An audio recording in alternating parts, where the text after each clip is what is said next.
চুলার মধ্যে আগুন। গ্রামের বাড়িতে আসলে যে কি কষ্ট হয় রান্না বান্না করতে। দেখতে কালারই বুঝে যেতেছে অনেক স্বাদ হবে তরকারিটা। পিঠা বানাইতেছে লাকড়ি চুলাতে, শুটকি আর বরবটি একসাথে বেটে নিতেছে। গ্রামের দৃশ্যগুলো দেখতে অনেক সুন্দর লাগে আর অনেক ভালো লাগে। আসসালামু আলাইকুম, সবাই কেমন আছেন? আশা করি সবাই ভালো আছেন। তো অন্তরব্য আজকে বাজারে গেছিল, বাজার থেকে গাভীর দুধ আর এখানে ডাটার শাক নিয়ে আসলাম। তো আমাদের অঞ্চলে ড্যাঙ্গাই বলে, তো অনেক অঞ্চলে অনেক কিছু বলে। তো আর গাভীর দুধ নিয়ে আসলো। আর বাজার আমাদের বাড়ির পাশেই, বাজার বেশি দূরে না। এই যে আইদমনি মাম্মির কাজ করবে, এই যে কাঁঠালের বিচি ছুলতেছে। তুমি কি মাম্মি রান্না করবে? এ বেবি, তুমি মাম্মি রান্না করবে? হাত কেটে ফেলবে, তুমি হাত কেটে ফেলবে। মা গো, কাঁঠালের বিচি, কাঁঠালের বিচি ছুলতেছে। ও তুমি রান্না করবে? এ বেবি, তুমি রান্না করবে? ডাটা শাক দিয়ে কাঁঠালের বিচি দিয়ে রান্না করবো। আর ওইদিকে আইদমনি কাঁঠালের বিচি ছুলতেছে। এই যে আজকে বাজার থেকে ডাটা শাক নিয়ে আসলো। আর মাশাআল্লাহ অনেক নরম, হ্যাঁ একদম নরম। আর পুরানে গেছে পরীক্ষা দিতে। তো কাঁঠালের বিচি দিয়ে রান্না করবো। এই যে কাঁঠালের বিচি নিচ্ছি। আর আইদামনি আমার সাথে আছে, আমার সাথে আর কেউ নেই। আর গ্রামের দৃশ্যগুলো খুব সুন্দর লাগে। এই যে এখন সব দিকে একদম খোলামেলা। তো আন্টি এখানে চটা পিঠা বানাইতেছে লাকড়ি চুলাতে।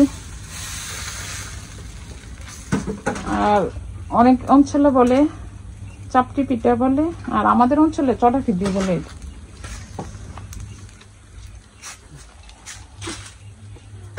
যে লাকড়ি চুলাতে আগুনের তাপ অনেক, আর লাকড়ি চুলার রান্না স্বাদই অন্যরকম। গ্যাসের রান্নার থেকে লাকড়ি চুলার রান্নার স্বাদ বেশি। এদিকে একটা পিঠা হয়ে গেছে, অনেকগুলো পিঠা হয়েছে না আন্টি? ওইটি হ্যাঁ আন্টি বানাইতেছে অনেকক্ষণ ধরে। আর আন্টির হাতের চটা পিঠা অনেক সুন্দর।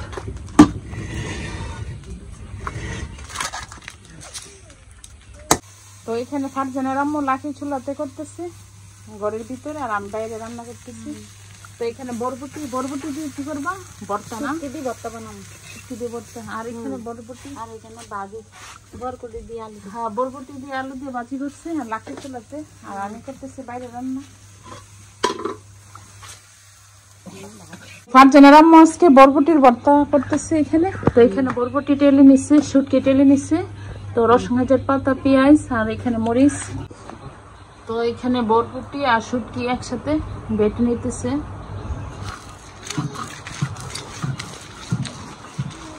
শুটকি আর বরবটি একসাথে বেটে নিতেছে। তো এখানে ফারজানের আম্মু ধনিয়া পাতা পেঁয়াজ দিয়ে দিল। আর এখানে শুটকি আর বরবটি, এখানে ভর্তা হয়ে গেছে। বরবটি ভর্তা শুটকি দিয়ে। আর মাশাআল্লাহ কালারটা অনেক সুন্দর, খাইতে অনেক ভালো লাগবে। আর অনেক খোলামেলা আকাশটা দেখেন। আর আকাশটা কিন্তু মেঘলা মেঘলা। আজকে আমার দুপুর রান্না এখানে কাঁঠালের বিচি দিয়ে ডাটা রান্না করব। আর এখানে টাকি মাছ বোনা করব। তো চিংড়ি দিয়ে আর শুটকি দিয়ে রান্না করব ডাটা। তো আজকে আমার দুপুরের রান্না, বেশি কিছু না। আমার ভিডিও করার মতো কেউই নেই, পুরানে চলে গেছে পরীক্ষা দিতে। আর গ্রামের দৃশ্যগুলো দেখতে অনেক সুন্দর লাগে আর অনেক ভালো লাগে। আমি বাইরে লাকড়ি চুলাতে বসেছি। আর এখানে চিংড়ি মাছ আর কাঁঠালের বিচি দিয়ে দিচ্ছি। আর এখন ডাটাগুলা দিতেছি। আর আমার ভিডিও কিন্তু ফারজানা করে দিতেছে, তুরান নেই। আর এই কাঁঠালের বিচি দিয়ে কার কার পছন্দ ডাটা? আমার তো অনেক পছন্দ কাঁঠালের বিচি দিয়ে। তো আমার এখানে কাঁঠালের বিচি দিয়ে আর চিংড়ি শুটকি তরকারিটা হয়ে গেছে, ডাটার তরকারি। আর মাশাআল্লাহ দেখেন, দেখতে অনেক সুন্দর, দেখতে কালারই বুঝে যেতেছে অনেক স্বাদ হবে তরকারিটা। হ্যাঁ অনেক সুন্দর একটা স্মেল বের হইতেছে এই কারিটা থেকে। আর আম্মু কাঁঠালি বিচি দিয়ে এই শুটকির কারিটা মাঝে মধ্যেই রান্না করে, দেখি লুবনীয় লাগতেছে। আর এমন লাকড়ি চুলাতে টাকি মাছের বোনা করলাম, বিলেত থেকে আনা। আর লাকড়ি চুলা রান্নার স্বাদই তো অন্যরকম। তো আমি গ্যাসে করি, তো গ্যাসে দুপুরে রান্নাটা আমি লাকড়ি চুলাতেই করি। আর মাশাআল্লাহ দেখুন অনেক গুণাভাবে হয়েছে। তো আজকে বাড়ির পাশে জমির থেকে পাট শাক নিয়ে আসলাম। আর বাড়িতে আসলে এটি একটা সুখ সুবিধা ভালো যে কোনো কিছু কিনা এত বেশি খাওয়া লাগে না, সব কিছু নিজের হাতের করা ফ্রেশ সব কিছু খাওয়া যায়।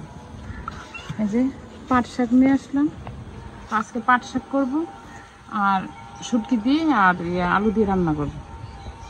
আর বাইরে অনেক রৌদ্র, তো আমি আছি আমার শ্যামার মধ্যে বসে আছি।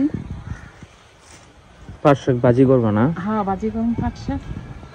পাট শাক সবারই পছন্দ, এটা একটা পছন্দের খাবার। তোমার নানা ভাইয়ের তো এত পছন্দ ছিল পাট শাক। পাট শাক দিয়ে শুকনো মরিচ দিয়ে খাইতে তো অনেক ভালো লাগে। এই যে পাতা আগে প্রথম কিন্তু দইয়া নিছি, দইয়া তোমার রোদ্র দিয়ে রাখছিলাম আর এখন বাইছা নিতেছি। আমার দুপুর রান্না এখানে পাট শাক করবো আর রসুন পেঁয়াজ কেটে নিচ্ছি। আর এখানে কক্সবাজারের সরি শুটকি দিয়ে আলু দিয়ে রান্না করব। আর বেশি কিছু করব না, এই দুইটা তরকারি আজকে করতেছি, একটা ভাজি আর একটা আলু দিয়ে আর সরি শুটকি দিয়ে। হ্যাঁ, গ্রামের বাড়িতে আসলে আমাদের বেশি কিছু রান্না করা হয় না, আর যেহেতু মাটির চুলা সবকিছু রান্না করা হবে। লাঠি চুলা আগুনও দিয়ে দিছি আর আম্মু সবকিছু একদম রেডি করে নিছে। আর আকাশটা বেশি ভালো না, মেঘলা মেঘলা, বৃষ্টি আসবে মনে হয়। তো বৃষ্টির মধ্যে আমি কিছু দেখাইতে পারছি না, তো এখন সরি শুটকি দিয়ে আলু দিয়ে রান্না করতেছি। আর বৃষ্টি পড়তেছে, বাইরে বৃষ্টি পড়তেছে আর আম্মু রান্না করতেছে। আসলে গ্রামে আসলে বাইরে রান্না করলে মানে বৃষ্টি আসলে কিছু করার নাই, বৃষ্টি দিয়ে ভিজিয়ে রান্না করতে হবে। আমি হলুদ মরিচ ধনিয়ার গুঁড়ো দিয়ে দিলাম আর এখন একটু পানিও দিয়ে দিব। আম্মু বৃষ্টি তো বেশি পড়তেছে, ঘরে চলে যাও। না তরকারি হয়ে গেছে, বাজা হয়ে গেছে, আর একটু ঝোল বেশি দিব না। আর বৃষ্টির মধ্যে ভিজে রান্না করতে এটা একটা মজা আছে তোমার। বাইরে বৃষ্টি পড়তেছে আর বৃষ্টির মধ্যে আম্মু রান্না বান্না করতেছে, চুলার মধ্যে আগুন। গ্রামের বাড়িতে আসলে যে কি কষ্ট হয় রান্না বান্না করতে, আসলে গ্রামে যারা না থাকে তারা মানে এটা বোঝা যাবে না। হ্যাঁ, এটা তো একটা মজা আছে। তো বৃষ্টির মধ্যে আমার তরকারিও হয়ে গেছে, এদিকে সরি শুটকি দিয়ে আর আলু দিয়ে রান্না করছি। তো বৃষ্টির মধ্যে রান্না করতে আমার কোনো কষ্ট হয়নি। আইদা আমাকে বব দিতেছে, তো অনেক সুন্দরভাবে রান্না করলাম।